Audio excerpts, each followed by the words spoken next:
Guadalupianos, guadalupianas, estoy súper contenta hoy, además de porque al fin logré un mate después de tanto viaje. Tengo para contarles una reseña de Las ciudades invisibles de Italo Calvino, un autor italiano que a mí me fascina. Estoy con la computadora porque lo leí en libro electrónico en el Kindle, así que me pasé algunas cosas para leerles. Italo Calvino es un escritor italiano que nació en Cuba en 1923, pero a los 2 años la familia volvió para Italia. Después de la Segunda Guerra Mundial se licenció en literatura, colaboró con algunos periódicos, trabajó en la editorial Einaudi, y un dato curioso, al menos para mí, es que también se afilió al Partido Comunista Italiano. Al comienzo, Italo Calvino estuvo relacionado con el movimiento neorrealista italiano, al que pertenece El Sendero de los Nidos de Araña, que escribió en 1947. Luego siguió con el género fantástico, que escribió, por ejemplo, El Vizconde de Mediado, El Varón Rampante, El Caballero Inexistente. Y más adelante en su vida combinó estas dos cosas y de ahí surgieron Las ciudades invisibles, El Castillo de los Destinos Cruzados, y Si una noche de invierno un viajero, que también está buenísima, ya la leí, la vamos a hablar más adelante creo. Allí se ve su original mezcla de fantasía con especulación metafísica. También tiene un montón de compilaciones de cuentos como Por último El Cuervo, Los amores difíciles. Falleció en Italia en 1985. Las ciudades invisibles fue publicada en italiano en 1972 por primera vez. Fue candidata a los premios Nebula en 1975. No es una novela, ni un ensayo, ni un texto histórico, ni un libro de viajes, ni ciencia ficción, ni poesía, aunque su prosa es extremadamente poética.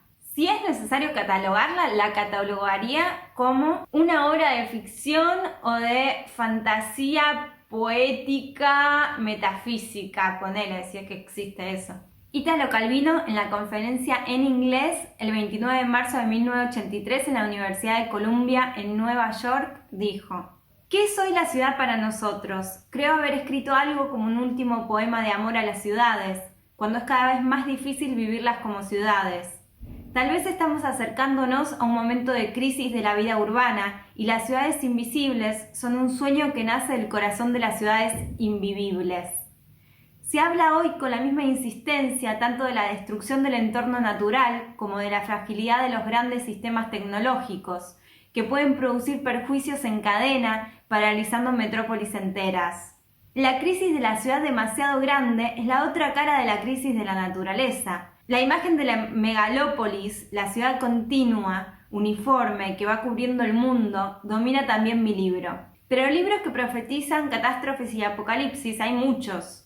Escribir otro sería pleonástico y sobre todo no se aviene a mi temperamento. Lo que le importa a mi Marco Polo es descubrir las razones secretas que han llevado a los hombres a vivir en las ciudades, razones que pueden valer más allá de todas las crisis. Las ciudades son un conjunto de muchas cosas, memorias, deseos, signos de un lenguaje. Son lugares de trueque, como explican todos los libros de historia de la economía, pero estos trueques no son solo de mercancías, sino son también trueques de palabras, de deseos, de recuerdos. Mi libro se abre y se cierra, cobran forma y se desvanecen continuamente, escondidas en las ciudades infelices. Este libro es poliédrico y en cierto modo está lleno de conclusiones, escritas siguiendo todas sus aristas. Pero, ¿sobre qué trata? Este libro es un pequeño conjunto de pequeñas descripciones de ciudades completamente imaginarias, que Marco Polo describe a Kublai Khan, emperador de los tártaros. Marco Polo, si bien existió y es verdad que fue embajador del Gran Khan, es tan imaginario como las mismas ciudades que describe. Cada capítulo está separado por un diálogo entre Marco Polo y el Khan, que es la forma que ideó Italo Calvino para darle una estructura al libro. De todas formas, cada uno de esos diálogos para mí es imperdible. Te hacen pensar en preguntas fundamentales, más aún aquellos que viajamos continuamente o que consideramos que la vida misma es un viaje. Todo para que Marco Polo pudiese explicar o imaginar que explicaba, o que Kublai hubiese imaginado que explicaba, o conseguir por último explicase a sí mismo que aquello que buscaba era siempre algo que estaba delante de él. Y aunque se tratara del pasado, era un pasado que cambiaba a medida que él avanzaba en su viaje. Porque el pasado del viajero cambia según el itinerario cumplido, no digamos ya el pasado próximo, al que cada día que pasa añade un día, sino el pasado más remoto. Al llegar a cada nueva ciudad, el viajero encuentra un pasado suyo que ya no sabía que tenía, la extrañeza de lo que no eres o no posees, mas te espera el paso en los lugares extraños y no poseídos. Marco entra en una ciudad, ve a alguien vivir en una plaza una vida o un instante que podrían ser suyos. En el lugar de aquel hombre ahora hubiera podido estar él, si se hubiese detenido en el tiempo tanto tiempo antes. O bien, si tanto tiempo antes, en una encrucijada, en vez de tomar por una calle hubiese tomado por la opuesta, y después de una larga vuelta hubiese ido a encontrarse en el lugar de aquel hombre en aquella plaza. En adelante, de aquel pasado suyo verdadero e hipotético, él estaba excluido. No puede detenerse. Debe continuar hasta otra ciudad donde lo espera otro pasado suyo, o algo que quizás había sido un posible futuro, y ahora es el presente de algún otro. Los futuros no realizados son solo ramas del pasado, ramas secas. ¿Viajas para revivir tu pasado? Era en ese momento la pregunta del Can, que podía también formularse así: ¿viajas para encontrar tu futuro? Y la respuesta de Marco: el allá es un espejo negativo. El viajero reconoce lo poco que es suyo al descubrir lo mucho que no ha tenido y no tendrá.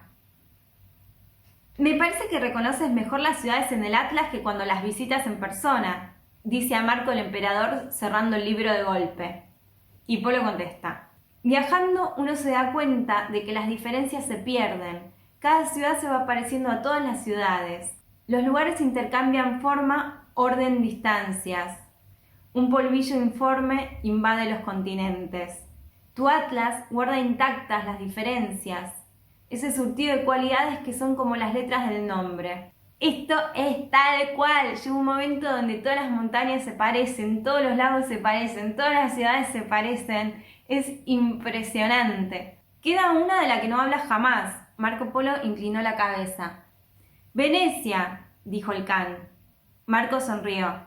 ¿Y de qué otra cosa crees que te hablaba? El emperador no pestañeó. Sin embargo, no te he oído nunca pronunciar su nombre. Y Polo: cada vez que describo una ciudad digo algo de Venecia. Cuando te pregunto por otras ciudades quiero oírte hablar de ellas, y de Venecia cuando te pregunto por Venecia. Para distinguir las cualidades de las otras debo partir de una primera ciudad que permanece implícita. Para mí es Venecia. Deberías entonces empezar cada relato de tus viajes por la partida, describiendo Venecia tal como es, toda entera, sin omitir nada de lo que recuerdes de ella. El agua del lago estaba apenas encrespada. El reflejo de cobre del antiguo palacio de los Sung se desmenuzaba en reverberaciones centellantes como hojas que flotan. Las imágenes de la memoria, una vez fijadas por palabras, se borran, dijo Polo. Quizás tengo miedo de perder a Venecia toda de una vez, si habló de ella, o quizás, hablando de otras ciudades, la he ido perdiendo poco a poco. ¡Qué belleza! Cada parte del libro es una reflexión sobre algo, sobre todo sobre la vida y sobre vivir en ciudades y lo loco de ello. Cada ciudad es una metáfora, un símbolo que evoca una reflexión sobre la ciudad moderna y nuestros principios morales y sociales. Reflexión tanto sobre los defectos como las virtudes, las dos cosas. En metáforas abarca la sostenibilidad, la arrogancia tecnológica, la acumulación desmedida, los prejuicios y los miedos que nos producen las urbes y la sociedad, entre otro montón de cosas. Ocurre con las ciudades como con los sueños. Todo lo imaginable puede ser soñado, pero hasta el sueño más inesperado es un acertijo que esconde un deseo, o bien su inversa, un miedo. Las ciudades, como los sueños, están construidas de deseos y de miedos, aunque el hilo de su discurso sea secreto, sus reglas absurdas, sus perspectivas engañosas, y toda cosa esconda a otra. No tengo ni deseos ni miedos, declaró el Can, y mis sueños están compuestos o por la mente o por el azar. También las ciudades creen que son obras de la mente o del azar, pero ni la una ni el otro bastan para mantener en pie sus muros. De una ciudad no disfrutas las 7 o las 77 maravillas, sino la respuesta que da una pregunta tuya. Es un libro diferente para cada lector. Los que amamos la poesía vamos a apreciar su lírica poética. Los que gustan de los libros fantásticos, como yo también, vamos a encontrar una imaginación única e incomparable. A los arquitectos y a los filósofos también les va a gustar este libro. Y los viajeros nos vamos a llevar respuestas a preguntas que quizás todavía no nos hicimos siquiera. Y nos parecerán fundamentales. Las ciudades invisibles cambia de forma y de significado según cada lector. Cuando regreses al poniente, ¿repetirás a tu gente los mismos relatos que me haces a mí? Yo hablo, dice Marco, pero el que me escucha retiene solo las palabras que espera. Una es la descripción del mundo a la que prestas oídos benévolos, otra la que dará la vuelta de los corrillos, de descargadores y gandoleros en los muelles de mi casa el día de mi regreso. Otra la que podría dictar a avanzada edad, si cayera prisionero de piratas genoveses y me pusieran el cepo en la misma celda junto con un escritor de novelas de aventuras. Lo que comanda el relato no es la voz, es el oído. El libro cierra con una reflexión que para mí es brutal, que nos lleva a pensar en cómo vivir en la ciudad y en la vida misma en realidad. Cómo interpretar y llevar el día a día. El infierno de los vivos no es algo que será, hay uno. Es aquel que existe ya aquí, el infierno que habitamos todos los días, que formamos estando juntos. Dos maneras hay de no sufrirlo. La primera es fácil para muchos, aceptar el infierno y volverse parte de él hasta el punto de no verlo más. La segunda es peligrosa y exige atención y aprendizaje continuos.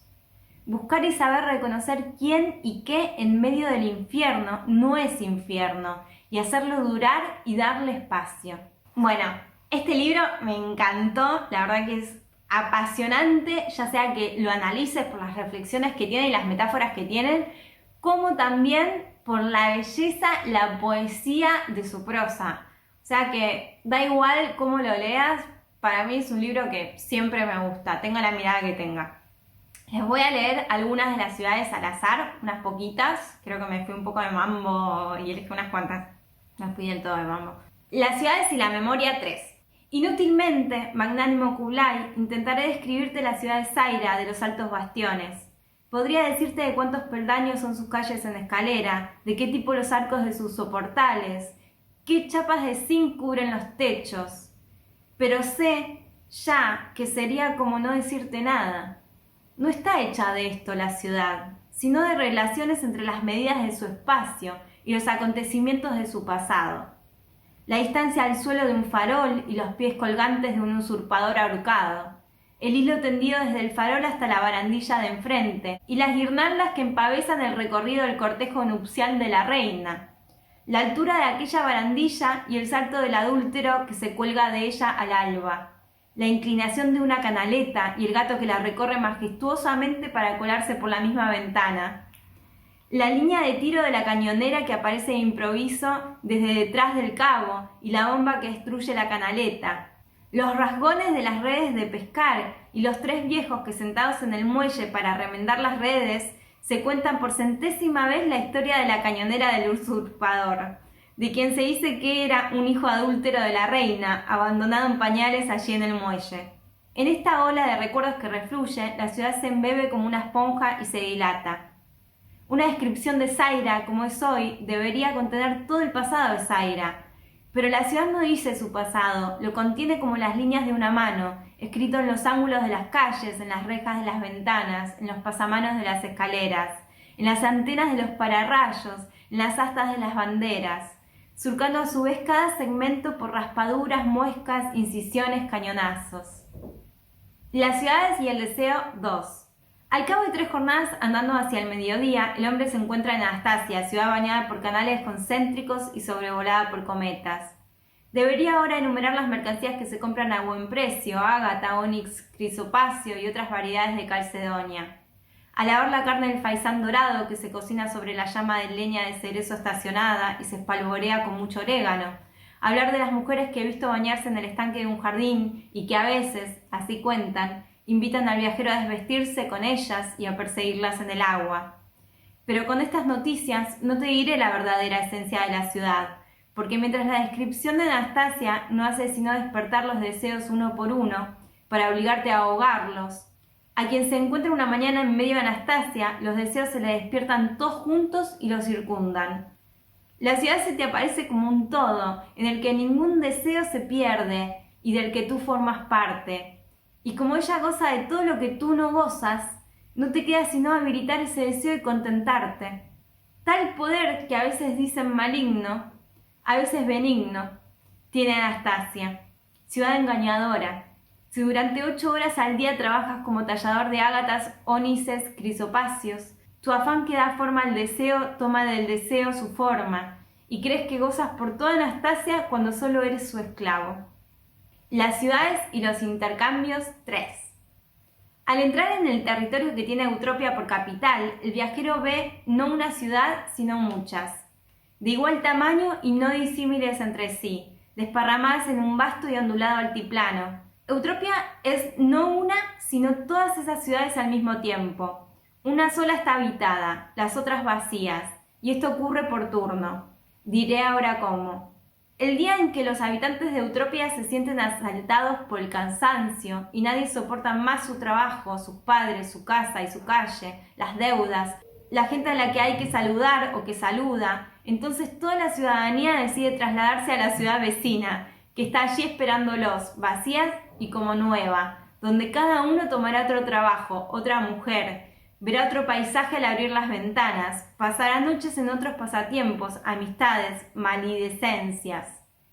Así sus vidas se renuevan de mudanza en mudanza, entre ciudades que por la exposición o el declive, o los cursos de agua, o los vientos, se presentan cada una con ciertas diferencias de las otras. Como sus respectivas sociedades están ordenadas sin grandes diversidades de riqueza o de autoridad, el paso de una función a la otra ocurre casi sin sacudidas. La variedad está asegurada por los múltiples trabajos, de modo que en el espacio de una vida rara vez vuelve uno a un oficio que ya ha sido el suyo. Así la ciudad se repite su vida siempre igual, desplazándose para arriba y para abajo en su tablero de ajedrez vacío. Los habitantes vuelven a recitar las mismas escenas con actores cambiados, repiten las mismas réplicas con acentos diversamente combinados, abren bocas alternadas en bostezos iguales. Solo entre todas las ciudades del imperio, Eutropia permanece idéntica a sí misma. Mercurio, dios de los volubles, patrón de la ciudad, cumplió este ambiguo milagro. Las ciudades y los ojos, 3.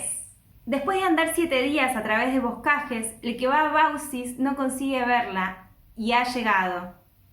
Los finos zancos que se alzan del suelo a gran distancia uno de otro y se pierden entre las nubes sostienen la ciudad. Se sube por escalerillas. Los habitantes rara vez se muestran en tierra, tienen arriba todo lo necesario y prefieren no bajar.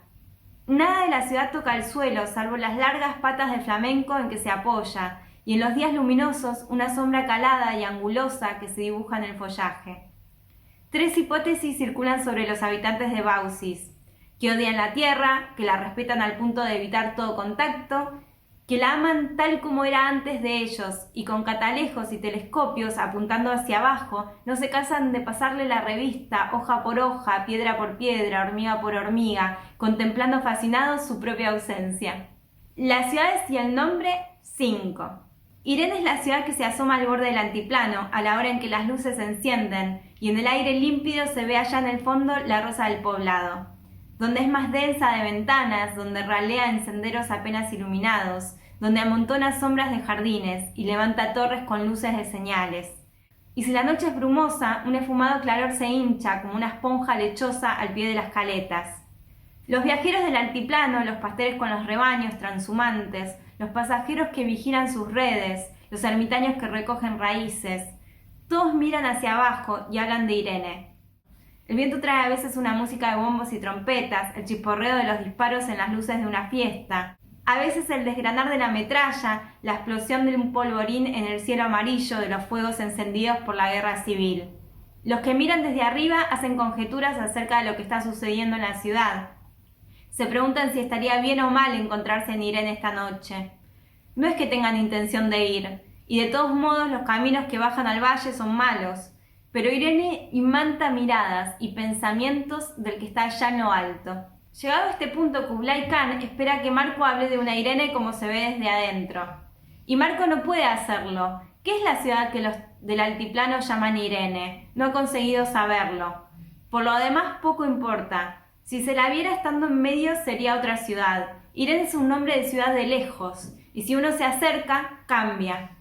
La ciudad para el que pasa sin entrar es una, y otra para el que está preso de ella y no sale. Y una es la ciudad a la que se llega la primera vez, otra a la que se deja para no volver. Cada una merece un nombre diferente. Quizás de Irene he hablado ya bajo otros nombres, quizás no he hablado sino de Irene. Las ciudades continuas, 2. Si al tocar tierra en Truden hubiese leído el nombre de la ciudad escrito en grandes letras, hubiera creído llegar al mismo aeropuerto del que partiera. Los suburbios que tuve que atravesar no eran distintos de aquellos otros, con las mismas casas amarillentas y verdosas, siguiendo las mismas flechas que se contorneaban, los mismos canteros de las mismas plazas. Las calles del centro exponían mercancías, embalajes en señas que no cambiaban en nada. Era la primera vez que iba a Trude, pero conocía ya el hotel donde acerté a alojarme. Ya había oído y dicho mis diálogos con compradores y vendedores de chatarra. Otras jornadas iguales a aquella había terminado mirando a través de los mismos vasos los mismos ombligos ondulantes. ¿Por qué venir a Trude?, me preguntaba, y ya quería irme. Puedes remontar el vuelo cuando quieras, me dijeron, pero llegarás a otra Trude, igual punto por punto. El mundo está cubierto por una única Trude, que no empieza ni termina, solo cambia el nombre del aeropuerto. Las ciudades escondidas, 2. No es feliz la vida en Raiza. Por las calles la gente camina torciéndose las manos, impreca a los niños que lloran, se apoyan en los parapetos del río con las sienes entre los puños. Por la mañana despierta de un mal sueño y empieza otro. En los talleres donde a cada rato alguien se machaca los dedos con el martillo o se pincha con la aguja, en las columnas de números torcidas de los negociantes y los banqueros, o delante de las filas de vasos sobre el estaño de las tabernas, menos mal que las cabezas agachadas te ahorran miradas torvas. Dentro de las casas es peor, y no hay que entrar para saberlo. En verano las ventanas aturden con peleas y platos rotos. Y sin embargo en Raiza hay a cada momento un niño que desde una ventana ríe a un perro que ha saltado sobre un cobertizo para morder un peldaño de polenta que ha dejado caer un albañil que desde lo alto del andamio exclama «¡Prenda mía, déjame probar!», a una joven posadera que levanta un plato de estofado bajo la pérgola, contenta de servirlo al paragüero que celebra un buen negocio. Una sombrilla de encaje blanco comprada por una gran dama para parbonearse en las carreras, enamorada de un oficial que le ha sonreído al saltar el último seto. Feliz él, pero más feliz todavía su caballo, que volaba sobre los obstáculos viendo volar en el cielo a un francolín. Pájaro feliz liberado de la jaula por un pintor feliz, de haberlo pintado pluma por pluma, salpicado de rojo y de amarillo, en la miniatura de aquel libro en que el filósofo dice: también en Raiza, ciudad triste, corre un hilo invisible que enlaza por un instante un ser viviente a otro y se destruye. Luego vuelve a tenderse entre puntos en movimiento, dibujando nuevas rápidas figuras, de modo que a cada segundo la ciudad infeliz contiene una ciudad feliz que ni siquiera sabe que existe. Amé este libro, se lo súper recomiendo. Por favor, cuéntenme qué tal les pareció Ciudades Invisibles. No olviden suscribirse por allá abajo, esta vez lo dije bien. Les mando un beso enorme y nos vemos en el próximo video. ¡Mua!